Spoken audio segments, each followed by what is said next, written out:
ba kya son ki rinka ankarewa, ina son ki zama wise. Kin gane ko? Idan na ce miki mu dan yi abu, yanzu haka ran nan muka haɗu da abokanai na jika wani sako laƙabi kika. Me yasa kike haka? Ki zama wise mana. Ke ba na ce ki rinka kin ga abin da yake raba ni da ke kenan. Ta yaya ai ki rinka fitowa a haka? Ke matar da zan aura? A haka za ki rinka yawo? Eh bito tukunin wannan wace ce? Wace ce? Ina ruwanki? Ina ruwanki? Na fa yi shigan mutunci. Akan mu. Kalli fa dan Allah. Wannan wankan naki ni. Ta yaya ai ki guzo da riga da wando? Sai yanzu da kika ganni ne zaki wani sa maballi? Okay, ni ka dauke ni wani kenan ko da kana ce min in dinga shigan banza irin haka ni ka dauke ni wacce. A ba haka bane. Ba kisa ake muna tilin da ke. Okay ne? Ya mun. Ya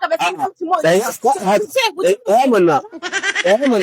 Ni ka dauke ni ba daga ni ba. Ya mun. Zo ki ji baby. Go.